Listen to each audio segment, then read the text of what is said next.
자, 기가 막히네요, 진짜. 계속되는 세계 뉴스가 이제 우크라이나 뉴스밖에 없어요.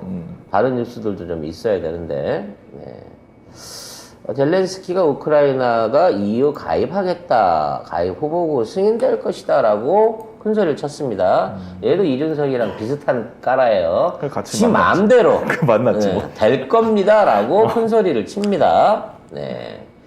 과연 이 사람이 현재 90% 넘는 우크라이나 국민들의 지지를 받고 있는 게 사실인지도 궁금한데 관련 기사 한번 보겠습니다.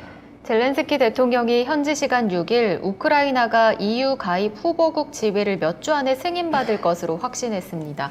앞서 젤렌스키는 지난 2월 28일에 EU 가입 신청을 했는데 EU 회원국 다수는 우크라이나에 즉각 후보국 지위를 부여하는 방안을 지지하고 있지만 독일은 계속해서 반대하는 입장입니다. 뭐 이제 그 EU 가입을 하게 된다고 치면 유럽 전체가 전쟁터죠 이제. 이거 러시아가 네, 러시아가 가만히 있지 않을 거거든요. 가만히 보진 않을 텐데. 따라서 EU도 제정신이 박힌 집행부라고 하면 절대 우크라이나를 받아들이지 않아야 됩니다. 근데 젤렌스키가 왜 이렇게 당당하게 경처럼 당당하게 이런 얘기를 하죠? 무섭게? 내가 보기에는 미국 미국 대통령 아들 데리고 있다니까. 네. FBI 조사 피하게 해주려고 지금 얘가 데리고 있는 게 맞는 것 같아요. 진짜로? 그러니까 엄마가 보러 가고 막 그러잖아 지금 계속. 엄마도 보러 가고 이모도 보러 가고 모든 사람들이 가갖고 아유 우리 잘 데리고 있나 확인하러 지금 가고 있는 게 그 이유 같아. 아무리 생각해도 그렇지 않고서 이러한 당당함이 있을 수가 없어. 기본적으로. 그러게. 아니 그 독일이 반대를 하고 있는데 젤렌스키가 된다고 얘기한다고? 그러니까 우리 언론에서 보면 이게 말이 이제 안 뭐 되는 것 같은데. 러시아 곧 망하고 뭐 그렇죠. 경제 제재가 뭐 어떻고 그러는데 러시아가 역대급 호황을 누리고 있어요. 우리나라 기사 보면 뭐 연말까지 이제 기름 90% 10% 이하로 줄인다 그럽디다 하고 그러는 거는 유선을 갖고 오는 기름만 그렇게 하는 거고 파이프 타고 내려오는 건 논의 대상이 아니에요. 줄이는 대상이 아니에요. 기존에 대체해갖고 기름 갖고 오던 것 자체를 줄인다는 얘기야. 그렇기 때문에 지금 러시아 제재하고는 아무 상관이 없는 거예요. 러시아는 기름값 오르고 지금 뭐 극동아시아부터 극동아시아 루트 그러니까 인도하고 중국에다 기름 팔고 유럽엔 더 비싸게 팔고 그리고 미국은 못 도와주고 이 상황이 계속 유지되니까 결국 지금 우크라이나가 줄이겠다는 그 기름은 중동이나 미국에서 건너오는 기름을 덜 받겠다는 거야. 왜? 너무 눈탱이를 치니까. 결과적으로 에너지 그리고 식량 안보에 있어가지고 지금 있는 상황에서 유럽은 완전 러시아한테 코 깬 거예요. 그리고 스스로 항복을 했어. 그 부분에 한해서는 대안이 없다 당분간은. 근데 이 상황에서 이렇게 위험한 선택을 할 이유가 없거든요. 왜 이런 뉴스들이 나오는지 나 이해를 할 수가 없어. 그리고 이걸 다 받아들인다? 그리고 다 러시아가 지금 경제가 뭐 최악이다 이런 생각. 이건 기사가 진짜 많이 나오고 있어요. 최악이 아니에요. 지금 전 세계에서 이번 전쟁 이후로 통화 가치가 가장 세진 돈이 러시아 돈이야. 환율 가치로 오히려 전쟁 전보다 올랐다니까. 러시아 달러의 지위가 더 올라갔어. 그 지금 러시아가 뜻하지 않게 유럽에서 기축통화국으로 등장할 가능성이 높아지고 있어요. 헐. 특히나 동유럽들, 헝가리나 유고나 이쪽에 있는 이 동남부에 있는 유럽들은 이제 EU에 돈 안 쓰고 아니 더럽고 치사해서 나 유로 안 쓰고 러시아 거 쓸까? 지금 이렇게 넘어가고 있는 상황이라고.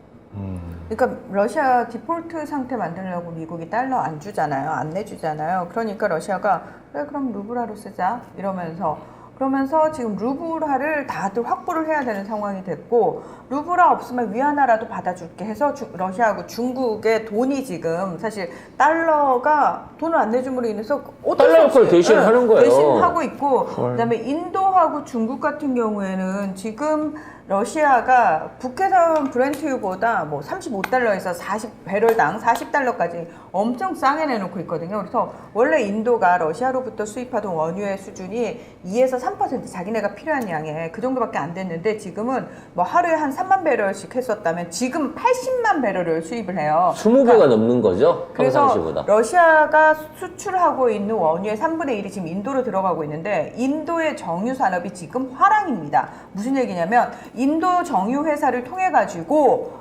유럽과 미국으로 다시 되팔고 수출이 돼요. 있거든. 예, 수출이 돼요. 근데 이 수출량이 엄청나게 늘었어요. 30에서 40%까지 늘었어요. 그리고 제재를 받는 국가들이 원유를 파는 가장 대표적인 방법이 해상에서 환적하는 거 있잖아요. 예. GPS 딱 끄고 이제 배에서 딱 갈아치게 하는 거 그거 지금 러시아 이미 하고 있기 때문에 예, 많이 팔고 있고 사실은 이것 때문에 곤란한 나라는 이란입니다 지금. 이란 대신에 러시아가 그 모든 루트를 다 장악을 한 상황이거든요. 예, 그래서 그리고- 러시아는 지금 어렵지 않습니다. 그리고 미국은 비축률을 풀어가면서 유가를 잡으려고 하는데 900원, 1000원 하던 유가가 2000원까지 지금 올라가 있는 상황인데도 비축률을 계속 풀고 있어도 기름값이 안 떨어지고 있어요. 그러니까 이것도 신기한 거야. 경제가 지금 코로나 이후로 많이 축소돼가지고 기름이 들어갈 데가 그렇게 없거든, 미국에서. 근데 왜 실물로 기름이 이렇게 없어졌는지 알 수가 없는 거야. 그렇게 가스를 많이 수출하고, 세일 석유를 뽑아 올리고 있는데도 불구하고, 미국 주유소에는 정작 기름이 없는 사태가 나오고 있기 때문에, 미국이 지금 해외로 수출하고 있는 물량들이 점점 내수용으로 전환되는 게 아닌가라는 얘기가 지금 나오고 있거든. 근데 이게 전환이 쉽지가 않대요. 왜냐면 그 루트나 거기에 연관되어 있는 산업들이 파이프라인이나 이런 것들이 이미 고정화되어 있기 때문에 이거를 다른 데로 한적하거나 돌리거나 할 수 있는 그 시스템이 지금 안 된다는 겁니다. 그래서 지금 오히려 중동에다가 인제 와서 사우디한테 우리한테 기름 좀 팔아 라고 얘기하는데 배짱 장사 하실 때는 언제고요? 방 다 빼고 난 다음에 왜 인제 와서 저희한테 기름 달라 그러세요? 직접 빼쓰세요. 지금 이러고 있으면서 증산을 안 해주는 거예요. 그래서 지난달에 CIA 국장이 급하게 사우디로 날아간 거예요. 기름 좀 달라고 인제 와서. 엄청 급한 거지. 진짜 그리고 바이든도 CIA 7월에 간다고 그러고 있고 지금 방문에 열려 있다 이렇게 얘기를 하고 있습니다. 정말 세상은 요지경입니다. 네. 한때 재고 무기 다 팔아서 이제 돈 좀 버는 줄 알았더니, 돈 좀 벌어서 따뜻할 줄 알았더니, 오히려 일부 부자들만 배를 굴리고, 그렇죠. 네, 미국 경제가 폭망을 하고 있습니다. 그래서 지금 떠돌고 있는 또 하나의 가짜 뉴스가 8월 달부터 식량 대란이 온다는 겁니다. 그 재고량이 없어가지고 이 8월 달부터 3억 인구가 굶을 수 있다. 그 얘기를 지금 네. 유엔에서 사실 몇 개월 전부터 계속 얘기를 하고 있어요. 근데 이게 또 새빨간 거짓말입니다. 몇 번을 말씀드리지만 지난 한 6, 7년 동안 밀이 전 세계적으로 계속 풍작이었어요. 그래서 그 밀들을 어마어마하게 지하 저장고에다가 보관을 해놨습니다. 그러니까 당분간 한 3, 4년은요, 밀농사를 전 세계적으로 안 지어도 비축분을 풀어가지고 충분히 먹고 살 수 있습니다. 그 비축분 관리를 누가 하고 있냐? 미국의 다국적 기업들이 관리하고 있는 거예요. 그러니까 소위 말해서 거대 곡물 기업이라고 하는 4개 기업들이 있죠. 예, 전 세계에. 그래서 가격만 막 부풀려갖고 올려놓고, 이래서 가격이 오를 거다 하고 대단한 얘기를 하고 있는데요. 그러려고 하면 미국이 공급하는 공급 측에서만 물건을 받아야 돼요. 근데 의외로 러시아나 우크라이나에 쟁여져 있는 양이 술찬이 된다는 얘기입니다. 아니 그리고 지금 사실 러시아가 우크라이나 곡물 다 빼돌려가지고 그것도 지금 판매를 하고 있는 상황이거든요. 이미 그 러시아가 점령하고 있는 동부 지역 그쪽이 우크라이나의 곡창이고 아까 말씀드린 식량 창고들이 그 저장소가 그쪽에 다 있어요. 그래서 우리 곡물 창고도 미콜라이우에 있어요. 네. 그렇기 때문에 러시아 입장에서는 땅만 뺏은 게 아니에요, 지금. 다 뺏었죠.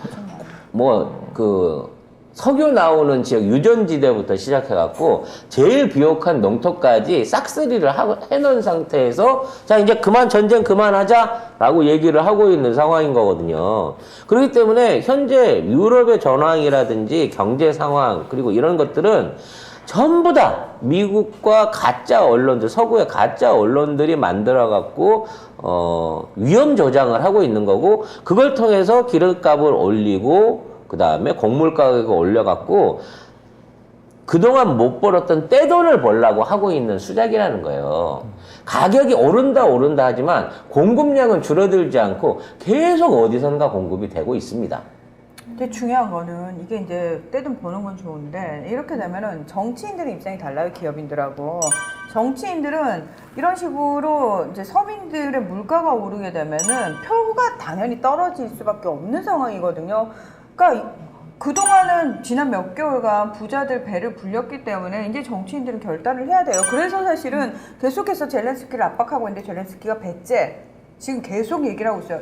영토 양보 없다. 너무 웃긴 게 야 영토 양보 없다고 네가 지금 말할 수가 없는 게 뭐냐면 5분의 1을 이미 빼앗겼어 러시아한테. 그것도 제일 엑기스로만. 그러니까 니들이 지금 버티고 선전하고 있는 게 아니고 니들은 지고 있는 건데 더 빼앗긴단 말이에요. 전쟁이 길어지면 길어질수록. 근데도 불구하고 정말 계속해서 지금 영국 파이낸셜 타임스와 화상 인터뷰를 통해 가지고 우리 우크라이나 뒤에서 니들 지금 정전 협상해라 뭐 이런 우크라이나의 미래와 관련된 얘기하고 있는데 하지 마라 이러면서 경고를 했다. 이 얘기가 나와가지고 난리가 났어요 지금. 근데 지금 유럽 입장에서는 직접적으로 피해를 받는 쪽은 유럽 국가들이에요. 그것도 선진국들. 아마도 지금 이 순간 저희 방송을 들은 한동훈이가 우크라이나에 전화를 할지도 모릅니다. 우리 방송을 왜 들어요? 네? 우리 방송을 안 왜? 해요? 우리가 그렇게 유명한가? 난 왠지 듣고 있는 것 같아, 느낌이. 왜냐면, 걔네가 제일 두려워하는 부분을 우리가 꼭꼭 집어가지고 까발리잖아. 카톡 문제 나왔을 때부터 시작해서 고발사주 뭐 이런 얘기 했을 때, 과거 얘기했을 때, 결국 그때 송 작가가 얘기한 대로 지금 다 이루어지고 있잖아요? 그렇기 때문에 이번 기회에 이준석을 어떻게든 억류해주면, 무기 지원을 고려해 보겠다라고 전화하지 않을까라는 생각이 들어요. 이거 뭐 어려운 일 아니거든, 우크라이나 입장에서는. 네. 그래서 우크라이나 사태에 계속 이렇게 이제 뉴스들이 나오고 있는 것들, 그다음 뭐 EU에 한다는 등 무슨 뭐 우크라이나가 대반격을 시작했다는 등 70만 명을 모았다는 등 다 새빨간 구라고요. 네. 그런 기사들이 메인에 떠 있고 이렇게 러시아가 이겼다, 우크라이나가 지고 있다는 기사는 검색해서 찾아봐야지 있어요. 러시아 망했다는 것도 말이 안 되잖아요. 그러니까. 러시아는 푸틴 죽었다 뭐 이런 것도 있고. 러시아는 지금 이제 우크라이나 사태를 마무리를 하고 다음번 사태로 쿠릴 열도, 네, 지금 일본하고 전쟁 치를 준비를 하고 있습니다. 아이고야. 러시아 이겨라, 러시아 이겨라. 빨리 우크라이나 사태가 정리돼서 일본을 혼내주러 가기를. 일본. 네. 일본. 네. 부탁을 드리도록 하겠습니다. 우리 ITV에 나가는데 거기 또 편집하는 아니, 어차피 1시간밖에 안 나가니까 많이 드러낼 걸로 생각을 합니다.